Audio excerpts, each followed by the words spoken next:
जय माता दी। आप सब कैसे हैं? आशा करती हूँ आप सब कुशल मंगल से होंगे और आपको नवरात्रि की हार्दिक शुभकामनाएं। आपको और आपकी फैमिली को माता रानी आप सब पर अपनी कृपा बनाए रखें। और गाइस, आज का ब्लॉग है मेरा यहाँ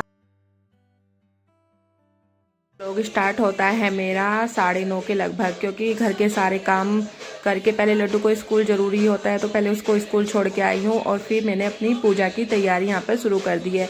सबसे पहले अपने पूजा रूम की सफाई में काम लग गई होते थी यहाँ पहले पर वो मैं। सारे काम ख़त्म किए, जैसे झाड़ू पोछा, लड्डू को स्कूल छोड़ के आई।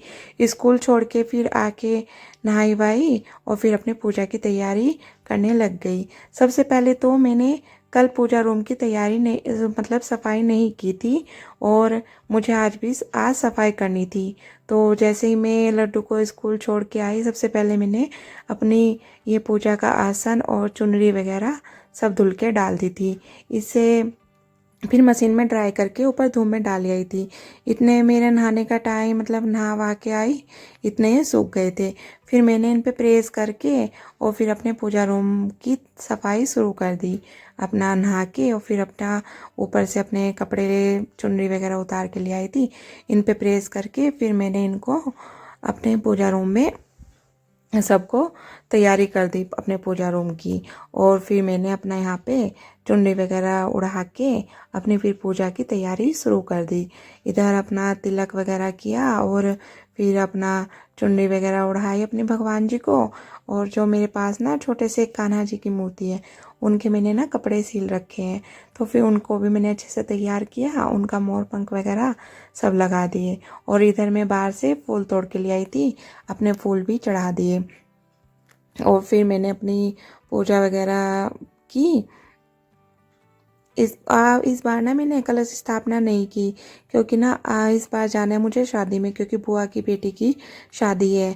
तो मम्मी से मेरी बात हो गई थी, मम्मी ने बोला कोई बात नहीं कि यहाँ पे तो मैं कलश स्थापना में कर दूँगी और तू ना ऐसे ही वहाँ पे व्रत रख लेना। तो मतलब हर बार वैसे तो मम्मी रखती है घर पे कलश स्थापना, लेकिन मैं भी रखती हूँ, क्योंकि ना फिर मैं जब व्रत रखती हूँ तो मुझे ना अधूरा अधूरा सा लगता है ना कि मैंने कलश स्थापना की नहीं। लेकिन इस बार मम्मी ने बोला कोई बात नहीं, कि जब शादी में जाना है तो कलश स्थापना मैं कर लूँगी, क्योंकि मैं बीच के नवरात्रों में ही चली जाऊँगी, क्योंकि अष्टमी वाले दिन है शादी। अष्टमी वाले दिन जाएगा लगन, मेरी बुआ की बेटी का, यानी कि मेरी सिस्टर की शादी है, तो वहाँ भी जाना बहुत ज़रूरी है। तो फिर मैंने ऐसे ही अपनी पूजा वगैरह, मतलब बाकी की सारी पूजा की है मैंने, बस कलश स्थापना नहीं की है। जो पूजा के बाद हवन वगैरह करते हैं ना, हमारे यहाँ हवन भी होता है पूजा के बाद ना, तो मैंने वो भी किया है, सारे अपनी विधि विधान से सारी पूजा की है। फिर मैं गई थी लड्डू को स्कूल में लेने के लिए, उसको स्कूल में से ले आई। और उसने आज खरीदा रास्ते में नारियल पानी, क्योंकि उसको ना बस टेस्ट का नहीं पता कि कैसा टेस्ट होगा। बस ये था मम्मी नारियल पानी किसी को पीता हुआ देख लिया होगा कि नहीं मुझे भी नारियल पानी लेना है। तो मैंने सोचा चलो गर्मी हो रही है, बच्चा पिएगा तो अच्छी बात है। तो मैंने फिर उसके लिए नारियल पानी ले लिया, लेकिन उसने घर पे आके वो बिल्कुल भी नहीं पिया। और मैं भी नहीं पी सकती थी, क्योंकि उसने वो झूठा कर दिया था और मेरा था व्रत। तो मैंने वो उठा के रख दिया कि जब मन होगा पी लेगी। और फिर मैंने बनाई उसके लिए खाना। मैंने आज ना उसके लिए सिंपल रोटी बनाई, घी लगा के अपना बेली और फिर अपना ऊपर से भी घी लगा दिया।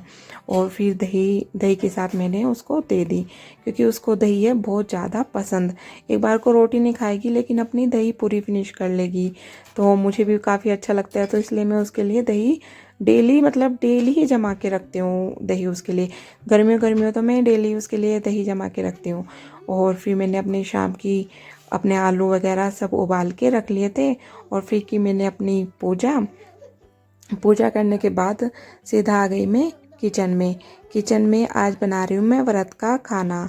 हमारे यहाँ व्रत में ना, मतलब वो आपका मन है, आप कुछ भी बना सकते हो, लेकिन बिल्कुल मतलब कि मसाले वगैरह कोई यूज नहीं करते, हल्दी वगैरह कुछ नहीं यूज करते, सिंपल तरीके से बनाते हैं व्रत का खाना। तो मैं आज बना रही हूँ आलू टमाटर की सब्जी, कुट्टू की पूरियाँ और दही, मतलब रायता भी नहीं बनाऊँगी, सिंपल दही लूँगी। वैसे आपका मन है, आप कुछ भी बना सकते हो, आलू का रायता, खीरे का रायता, जिस तरह का भी रायता आपको पसंद है आप उस तरह का रायता बना सकते हो। लेकिन मैं आज बना रही हूँ अपना आलू की सब्ज़ी पानी वाली, और कुट्टू की पूरियाँ बनाऊँगी और सिंपल दही लूँगी।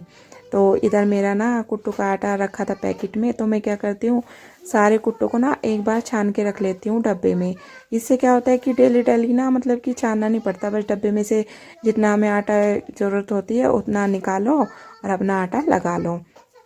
तो मैंने इधर अपनी आटा छानने की छन्नी को पहले तो अच्छे से साफ़ कर लिया था, धुल लिया था मतलब, फिर इसको पोंछ के सुखा के और फिर अपना आटा छान के अपने डब्बे में पैक करके रख लूँगी। और इधर मेरी धीरे धीरे मेरे टमाटर भी पक रहे थे, क्योंकि मैंने आज इसमें पहले थोड़ा सा ऑयल डाला। ऑयल भी मतलब कि वैसा ऑयल नहीं खाते ना नवरात्रों में, तो या तो मूंगफली का ऑयल नहीं आता वो, तो मैं तो वैसे रिफाइंड ऑयल यूज़ करती हूँ। तो वैसे सब बोलते हैं कि रिफाइंड ऑयल भी यूज़ नहीं करते, लेकिन हमारे यहाँ पहले से रिफाइंड ऑयल यूज़ होता है, मेरे मायके में भी। तो मुझे तो यही पता है मतलब कि यूज़ होता है, तो मैं वो यूज़ करती हूँ। तो रिफाइंड ऑयल में मतलब डाला और उसमें जीरा डाला और फिर अपने टमाटर हरी मिर्च जो काटी थी वो डाल दी और नमक डाल के उसको धीरे धीरे आंच पे छोड़ दिया पकने के लिए, जिससे क्या होगा टमाटर भी जल्दी गल जाएंगे। और जब टमाटर गल जाएंगे तो आलू को ना मैं हाथों से मतलब मैश करके सब्जी में डाल दूँगी, क्योंकि चाकू से अगर मैं काटती हूँ ना पीसीज में अपने आलू, तो फिर ना वो मोटे मोटे से नहीं अलग दिखते, और मतलब कि ऐसे गाढ़ी गाढ़े से नहीं होते, पानी अलग होता है आलू अलग होते हैं। तो मैं तो ना हाथों से ऐसे फोड़ के तब अपनी सब्जी में डालती हूँ। और फिर मैं अपने आटे के लिए कर रही थी अपने आलू को कद्दूकस, क्योंकि अगर हम हाथ से फोड़ के डालेंगे ना आटे में तो फिर ना वो पूरी के बीच में आती हैं वो गुठलियाँ गुठलियाँ से ना आलूओं की। तो इसलिए ना मैं कद्दूकस करके आलू को तब अपने आटा मलूंगी कुट्टू का। इससे ना फिर गुठलियाँ भी नहीं आएंगी आटे में और पूरियाँ भी अच्छे से बनकर तैयार हो जाएगी। तो मैंने इधर अपने आलू को कद्दूकस जो किया था अपने आटे में डाल लिया, और इस आटे में ना मैं एक बूंद भी पानी नहीं डालूंगी, सिर्फ आलू से ही अपना आटा गूंद लूँगी। मैं तो ऐसे ही गूंदती हूँ, वैसे अगर ज़रूरत पड़ती है तो डाल भी सकते हैं पानी, लेकिन आज मुझे इसमें ज़रूरत नहीं है तो मैंने नहीं डाला, सिंपल आलू से अपना आटा गूंद लिया और मेरा आटा बनकर तैयार है। देखो गाइस मेरा आटा कितना अच्छा बनकर तैयार हो गया है। और इधर चढ़ा दी थी मैंने अपनी कढ़ाई। आज मैं कढ़ाई यूज़ करूँगी अपनी आयरन की, क्योंकि मैं ना तलने वाले के लिए जो भी मतलब पूरियाँ वगैरह तलने के लिए पकोड़े वगैरह, तो मैं ना अपनी आयरन की कढ़ाई यूज़ करती हूँ, क्योंकि ना नीचे से काफ़ी गहरी होती है। अगर वैसी दूसरी कढ़ाई मेरी इतनी गहरी नहीं है और ये नीचे से गहरी है, तो इसमें ना पूरियाँ अच्छे से तली जाती है। तो मैं ना अपनी इसी कढ़ाई में अपनी पूरियाँ तल रही हूँ, और देखो मेरी पूरियाँ फूल भी रही है। तो मैं तो ऐसे ही हाथ से बना लेती हूँ अपनी पूरियाँ। किसी किसी पे क्या होता है कि हाथ से नहीं बन पाती है, अगर हाथ से नहीं बन पाती है तो दो पन्नी लेके ना उस पर ऑयल लगा के थोड़ा, और बीच में अपने पेड़े को रख के, मतलब पेड़ी जो गोल गोल हम बनाते हैं उसको नीचे से ऐसे प्लेट से प्रेस कर देते हैं, और फिर वो जब भी पूरियाँ परफेक्ट बनती है। लेकिन मैं हाथ से अपनी पूरियाँ बना लेती हूँ और मेरी पूरियाँ अच्छे से बन जाती है, और मुझे ना काफ़ी इजी भी लगता है ऐसे बनाना। पन्नी में तो मुझे बड़ा झंझट सा लगता है एक तरह ना। और इधर मेरी सब्जी बनकर तैयार थी, तो मैंने उसमें डाल दिया अपना हरा धनिया डालकर मैंने फिर अपनी गैस कर दी बंद, और इधर मेरी पूरियाँ भी बनकर तैयार है। देखो गाइस कितनी सुंदर लग रही है ना मेरी पूरियाँ। और फिर करूँगी मैं अपने भोग, और इधर मेरे आलू की सब्जी भी बनकर तैयार है। फिर करूँगी मैं अपने भोग लगाने की तैयारी, प्लेट लगाऊंगी। जो भी खाना हमारे यहाँ बनता है ना व्रत का, वो सब पहले माता रानी को भोग लगता है, उसके बाद खाते हैं।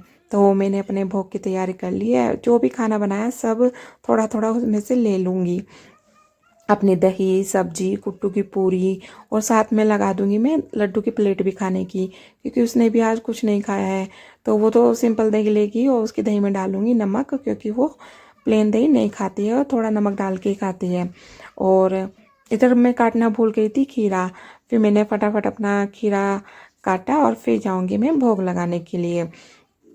गाइस मेरे भोग की थाली तैयार है। अगर ये ब्लॉग का एंड में यहीं पर करती हूँ। अगर ब्लॉग अच्छा लगा है तो मेरे चैनल को सब्सक्राइब करें और कमेंट में बताना आपके यहाँ क्या क्या बनता है व्रत में। Bye bye.